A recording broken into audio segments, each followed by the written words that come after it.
ನಮಸ್ತೆ ಸ್ನೇಹಿತರೆ, ಪ್ರಥಮ BA ಇತಿಹಾಸದ ಪರೀಕ್ಷಾ ಅಭ್ಯಾಸವನ್ನು ಮುಂದುವರಿಸ್ತಾ ಹೋಗುವ ನಾವು ಬ್ಲಾಕ್ 3ರ ಅಭ್ಯಾಸದಲ್ಲಿದ್ದೇವೆ. ಬ್ಲಾಕ್ 3ರಲ್ಲಿ ಬಂದಿರುವಂತಹ ಪ್ರಶ್ನೆಗಳ ಅಭ್ಯಾಸವನ್ನು ನೋಡ್ತಾ ಇದ್ದೇವೆ. ಘಟಕ 13, ಘಟಕ 14, 15, 16, 17 ಇದೆಲ್ಲವನ್ನು ಕೂಡ ನೋಡಿಕೊಂಡೆವು. ಇನ್ನು ಬ್ಲಾಕ್ 3ರಲ್ಲಿ ಉಳಿದಿರುವಂಥ ಒಂದು ಘಟಕ 18. ಘಟಕ 18ರಲ್ಲಿ ತುಂಬಾ ಮುಖ್ಯವಾಗಿರುವಂತಹ ಪ್ರಶ್ನೆಗಳು ಬಂದಿದೆ. ಪುಟ ಸಂಖ್ಯೆ 223. 223ರಲ್ಲಿ ಘಟಕ 18 ಇದೆ. ಘಟಕ 18ಅನ್ನು ಸ್ಕಿಪ್ ಮಾಡಬೇಡಿ, ಇದನ್ನು ನೀವು ಓದ್ಕೊಳ್ಳಿ. ವೆರಿ ಇಂಪಾರ್ಟೆಂಟ್ ಆಗಿರುವಂತಹ ಪ್ರಶ್ನೆಗಳು ಇದರಲ್ಲಿ ಇರುವಂಥದ್ದು. ನಾವು ಒಂದೊಂದಾಗಿ ಎಲ್ಲವನ್ನು ಕೂಡ ನೋಡಿಕೊಳ್ಳುವ. ಮೊದಲನೆಯದಾಗಿ ನಾಯನಾರರು 5 ಅಂಕಕ್ಕೆ ಕೇಳಿರುವಂತಹ ಪ್ರಶ್ನೆ. ಹಲವು ಬಾರಿ ಕೇಳಿದ್ದಾರೆ, ಹಲವು ಬಾರಿ ಬಂದಿರುವಂತಹ ಪ್ರಶ್ನೆಯಾಗಿದೆ.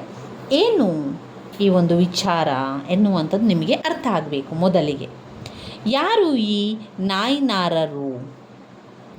ನಾಯನಾರರು ಅಂದರೆ ಅವರು ಶೈವ ಪಂಥದ ಸಂತರು. ನೆನಪಲ್ಲಿಟ್ಕೊಳ್ಳಿ, ಯಾರು ನಾಯನಾರರು? ನಾಯನಾರರೆಂದರೆ ಶೈವ ಪಂಥದ ಸಂತರನ್ನು ನಾಯನಾರರು ಎಂದು ಕರೆಯುವಂಥದ್ದು. ಶೈವ ಪಂಥವನ್ನು ಬಲಪಡಿಸಲಿಕ್ಕೆ ಪ್ರಯತ್ನಿಸಿದ 63 ಸಂತರನ್ನು ನಾವು ನಾಯನಾರರಲ್ಲಿ ಕಾಣುವಂಥದ್ದು. ನಾಯನಾರರು ಅಂದರೆ ಶೈವ ಪಂಥದ ಸಂತರುಗಳು.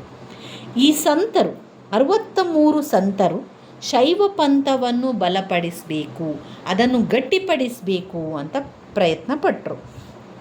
ಇವರು ತಮಿಳುನಾಡಿನ ವಿವಿಧ ಭಾಗಗಳಿಂದ ಬಂದ ವಿವಿಧ ಕಾಲಕ್ಕೆ ಸೇರಿದವರು. ಬೇರೆ ಕಡೆಯಿಂದ ಬಂದವರವರು, ಬೇರೆ ಕಾಲಕ್ಕೆ ತಕ್ಕಂತೆ ಅವರು ಸೇರಿಕೊಂಡಿರುವರು. ಅಷ್ಟೇ ಅಲ್ಲದೆ ಅವರು ಸಮಾಜದ ವಿವಿಧ ಸ್ತರಗಳಿಂದ ಬಂದವರಾಗಿದ್ದರು.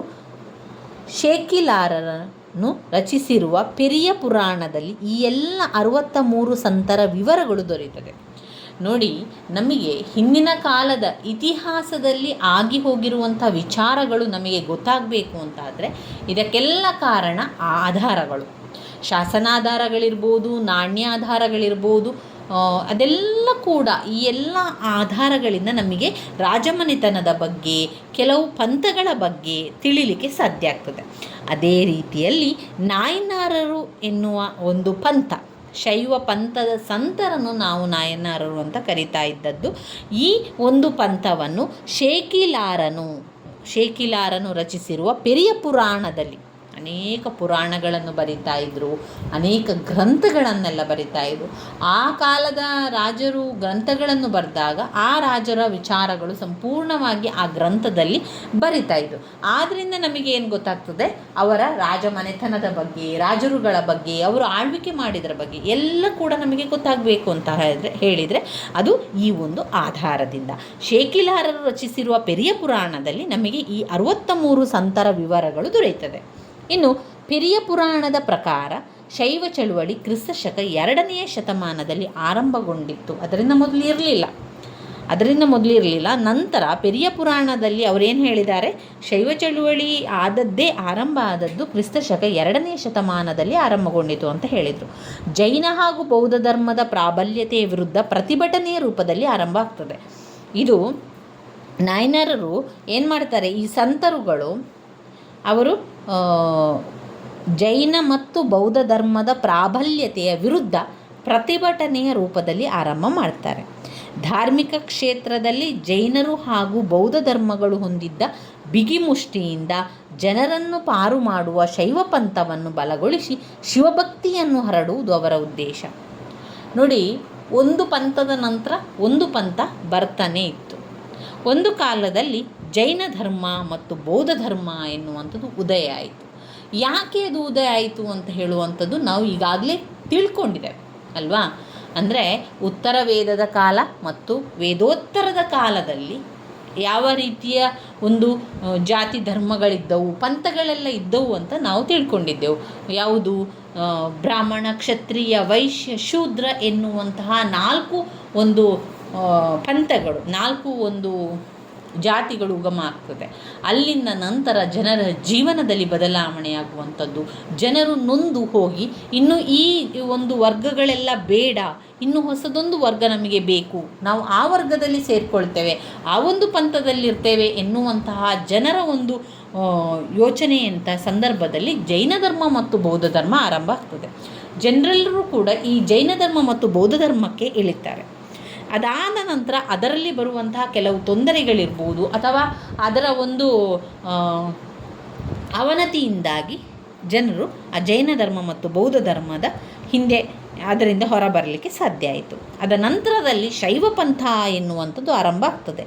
ಶೈವ ಪಂಥವನ್ನು ಬಲಗೊಳಿಸಿ ಯಾರು ಸಂತರುಗಳು 63 ಸಂತರುಗಳು ಯಾರಾಗಿದ್ದರು? ಶೈವ ಪಂಥದ ಸಂತರುಗಳು. ಅವರೇನು ಮಾಡಿದರು? ಜನರಿಗೆ ಬೋಧನೆಯನ್ನು ಮಾಡ್ತಾಯಿದ್ರು.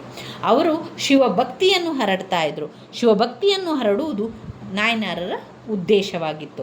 ಶೈವ ಸಂಪ್ರದಾಯದಂತೆ ಶಿವನನ್ನು ಆರಾಧ್ಯ ದೈವವಾಗಿ ಸ್ವೀಕರಿಸಿ ಅವನಲ್ಲಿ ಒಂದು ಅಚಲವಾದ ನಂಬಿಕೆ, ವಿಶ್ವಾಸ ವ್ಯಕ್ತಪಡಿಸುವುದರ ಮೂಲಕ ಶಿವ ಸಾನ್ನಿಧ್ಯವನ್ನು ಹೊಂದಬಹುದು. ಅದಕ್ಕಾಗಿ ಶಿವನನ್ನು ಭಕ್ತಿಯಿಂದ ಆರಾಧಿಸಬೇಕು ಅಂತ ಹೇಳಿ ಆ ಪಂಥವು ಹೇಳಿತು. ಈ ಶೈವ ಸಂತರು ಇಂತಹ ಭಕ್ತಿಯ ಪ್ರತಿಪಾದಕರಾಗಿದ್ದರು. ತಮ್ಮ ಸಂಪೂರ್ಣ ಜೀವನವನ್ನೇ ಶಿವನ ಸೇವೆಯನ್ನು ಮಾಡಲಿಕ್ಕೆ ಅಂತ ತೆಗೆದಿಟ್ಟರು, ಮೀಸಲಿಟ್ಟರು. ಸ್ಥಳದಿಂದ ಸ್ಥಳಕ್ಕೆ ಸಂಚರಿಸುತ್ತಾ ಭಕ್ತಿ ಭಾವ ತುಂಬಿದ ಹಾಡುಗಳಿಂದ, ಕಾವ್ಯಗಳಿಂದ ಜನರಿಗೆ ದೇವರನ್ನು ಉಳಿಸಿಕೊಳ್ಳುವ ಮಾರ್ಗವನ್ನು ತೋರಿಸಿದರು. ಅವರ ನೇರ ನಡೆ ನುಡಿ, ಅವರ ಸರಳತೆ, ಅಂತಃಕರಣ ಜನರನ್ನು ಆಕರ್ಷಿಸಿತು. ತಮಿಳು ಭಾಷೆಯನ್ನು ತಮ್ಮ ಮಾಧ್ಯಮವನ್ನಾಗಿಸಿಕೊಂಡ ಈ ಸಂತರು ಭೇದ ಭಾವವಿಲ್ಲದೆ ಎಲ್ಲರನ್ನು ಕೂಡ ಶಿಷ್ಯರಾಗಿಸಿಕೊಂಡ ಸಮಾನತೆಯನ್ನು ಎತ್ತಿ ಹಿಡಿತಾರೆ. ಅವರಿಗೆ ಸಮಾನತೆಯನ್ನು ಎತ್ತಿ ಹಿಡಿಲಿಕ್ಕೆ ಈ ಒಂದು ಪಂಥ ಕಾರಣವಾಯಿತು.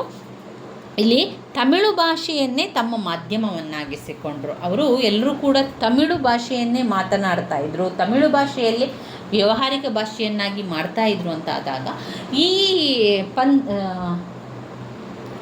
ಈ ಶೈವ ಪಂಥದ ಸಂತರುಗಳು ತಮಿಳು ಭಾಷೆಯಲ್ಲಿ ತಮ್ಮ ಮಾಧ್ಯಮವನ್ನಾಗಿಸಿಕೊಂಡು ತಮಿಳಲ್ಲಿಯೇ ಎಲ್ಲರಿಗೆ ಶಿವಭಕ್ತಿಯನ್ನು ಪ್ರಚಾರವನ್ನು ಮಾಡ್ತಾರೆ. ಭೇದ ಭಾವವಿಲ್ಲದೆ ಎಲ್ಲರನ್ನು ಕೂಡ ತಮ್ಮ ಶಿಷ್ಯವರ್ಗವನ್ನಾಗಿ ನೇಮಿಸಿಕೊಂಡು ಎಲ್ಲರಿಗೂ ಕೂಡ ಸಮಾನತೆಯನ್ನು ಕೊಟ್ಟು, ಸಮಾನ ಭಾವನೆಯನ್ನು, ಸಮಾನತೆಯನ್ನು ಕೊಟ್ಟು ಸಮಾನತೆಯನ್ನು ಎತ್ತಿ ಹಿಡಿತಾರೆ. ನಾಯನಾರರಲ್ಲಿ ಒಟ್ಟು 63 ಜನರಿರ್ತಾರೆ. ಅವರಲ್ಲಿ ರಾಜಕುಮಾರರು, ಬ್ರಾಹ್ಮಣರು, ಕೆಲವರು ಕೆಳವರ್ಗದಿಂದ ಬಂದವರು, ಸ್ತ್ರೀಯರೂ ಕೂಡ ಇದ್ದರು. ಅವರಲ್ಲಿ ಪ್ರಸಿದ್ಧರಾದವರೆಂದರೆ ತಿರುನಕ್ಕಾರಸರು, ತಿರುಜ್ಞಾನ ಸಂಬಂಧರ್, ಸುಂದರಮೂರ್ತಿ, ಮಾಣಿಕ್ಯವಾಚಕರ ಸಂತರು ಶೈವ ಸಮಯಾಚಾರವನ್ನು ಪ್ರಸಿದ್ಧವನ್ನು ಪಡಿಸ್ತಾರೆ. ಶೈವ ನಾಯನಾರರಲ್ಲಿ ಅತ್ಯಂತ ಪ್ರಸಿದ್ಧನಾದವನು ತಿರುವನಕ್ಕಾರಸರು.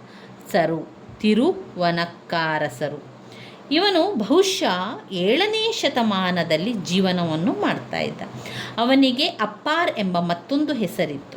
ಈಗಿನ ತಮಿಳುನಾಡಿನ ದಕ್ಷಿಣ ಅರ್ಕಾಟ್ ಜಿಲ್ಲೆಯ ಶ್ರೀಮಂತ ವೆಳ್ಳಾಲ್ ಕುಟುಂಬದಲ್ಲಿ ಮಾರಿನಿಕೇಯ್ಯನ ಮಗನಾಗಿ ಜನಿಸಿದ.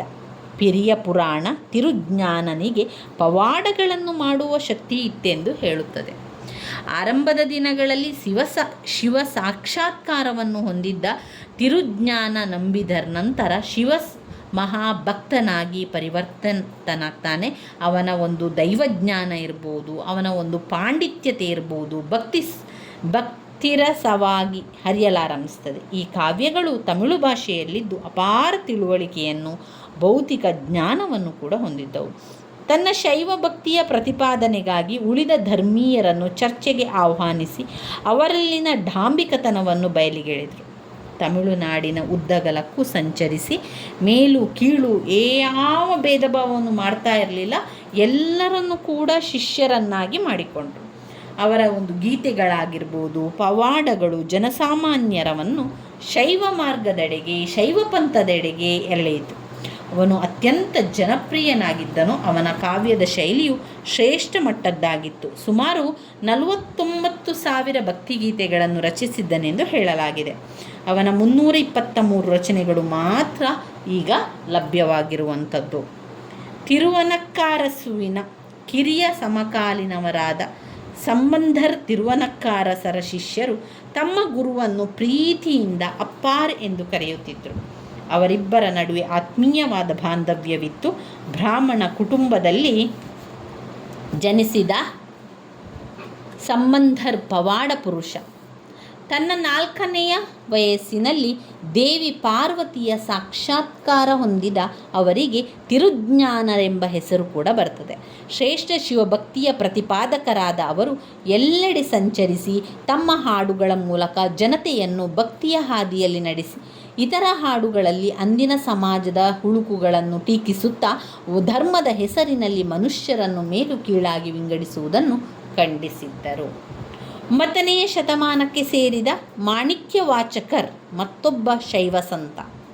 ಇವರ ಮದುರೈ ಬಳಿಯ ಪುದು ಊರಿನ ಬ್ರಾಹ್ಮಣ ಕುಟುಂಬದಲ್ಲಿ ಜನಿಸಿದರು. ಮೇಧಾವಿಗಳಾಗಿದ್ದ ಇವರು ತಮ್ಮ ಪಾಂಡಿತ್ಯದಿಂದ ಅಂದಿನ ಪಾಂಡ್ಯ ದೊರೆ ವರಗುಣನ ಗಮನ ಸೆಳೆದರು. ಮಾಣಿಕ್ಯರ ಅಭಿಮಾನಿಯಾದ ದೊರೆ ಅವರನ್ನು ತನ್ನ ಮಂತ್ರಿಯನ್ನಾಗಿಸಿಕೊಂಡರು. ಆದರೆ ಆಧ್ಯಾತ್ಮ ಕಡೆಗೆ ಒಲವಿದ್ದ ಮಾಣಿಕ್ಯರಿಗೆ ಇದು ಬಂಧನದಂತೆ ಕಾಣ್ತದೆ. ರಾಜಸ್ಥಾನವನ್ನು ತ್ಯಜಿಸಿ ಪ್ರಾಂತ್ಯದಿಂದ ಪ್ರಾಂತ್ಯಕ್ಕೆ ಸಂಚರಿಸಿ ಜೈವ ಹಾಗೂ ಬೌದ್ಧ ಮುನಿಗಳನ್ನು ಸಂವಾದದಲ್ಲಿ ತೊಡಗಿಸಿಕೊಳ್ತಾ ಇದ್ದರು. ಸಿಂಹಳದಿಂದ ಬಂದಿದ್ದ ಬೌದ್ಧ ಪಂಡಿತರನ್ನು ಚಿದಂಬರಂ ದೇವಾಲಯದಲ್ಲಿ ಸೋಲಿಸಿದರು. ತಮ್ಮ ಪವಾಡಗಳಿಂದ, ಬೋಧನೆಗಳಿಂದ ಹಾಗೂ ಭಕ್ತಿಗೀತೆಗಳಿಂದ ಜನರನ್ನಾಕರ್ಷಿಸಿದರು. ತಮ್ಮ ಜೀವವಿಡೀ ಶಿವನ ಸೇವೆಗೆ ಕಂಕಣಬದ್ಧರಾದರು.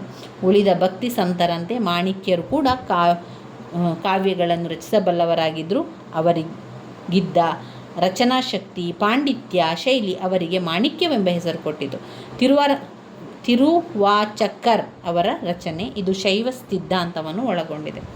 ಇನ್ನು 8ನೆಯ ಶತಮಾನಕ್ಕೆ ಸೇರಿದ ಸುಂದರಮೂರ್ತಿ ನಾವಲಾರ್ ಗ್ರಾಮಕ್ಕೆ ಸೇರಿದವರು. ಪುರೋಹಿತ ಮನೆತನದಲ್ಲಿ ಜನಿಸಿದ ಇವರಲ್ಲಿ ಅಲ್ಲಿನ ಮುನ್ಯನ ರಾಜ ತನ್ನ ಅರಮನೆಯಲ್ಲಿ ಘೋಷಿಸಿದ. ಆದರೆ ಅರಮನೆಯ ಶ್ರೀಮಂತಿಗೆ ಅವರಿಗೆ ಆಕರ್ಷಿಸಲಿಲ್ಲ.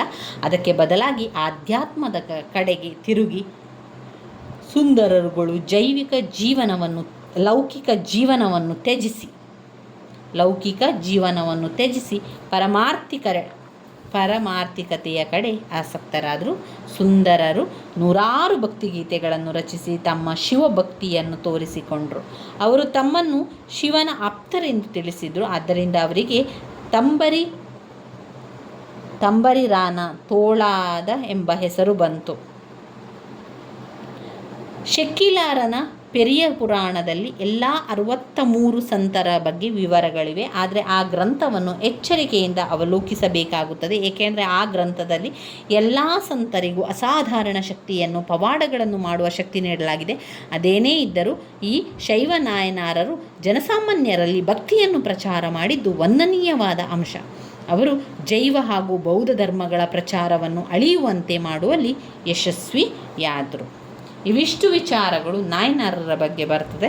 ನಂತರ ಬರುವಂತಹದ್ದು ಶಂಕರಾಚಾರ್ಯರು, ಮಧ್ವಾಚಾರ್ಯರು, ರಾಮಾನುಜಾಚಾರ್ಯರು, ಬಸವಣ್ಣನವರ ಬಗ್ಗೆ ತಿಳ್ಕೊಳ್ಳುವ. ಮುಂದಿನ ವಿಡಿಯೋದಲ್ಲಿ ಸಂತರುಗಳ ಬಗ್ಗೆ ನಾವು ತಿಳ್ಕೊಳ್ಳುವ. ಸ್ನೇಹಿತರೆ, ನನ್ನ ವಿಡಿಯೋಸ್ ಎಲ್ಲ ನಿಮಗೆ ಇಷ್ಟ ಆಗಿದ್ದರೆ ಲೈಕ್ ಕೊಡಿ, ಶೇರ್ ಮಾಡಿ, ಸಬ್ಸ್ಕ್ರೈಬ್ ಮಾಡಲಿಕ್ಕೆ ಮರಿಬೇಡಿ. ಧನ್ಯವಾದಗಳು.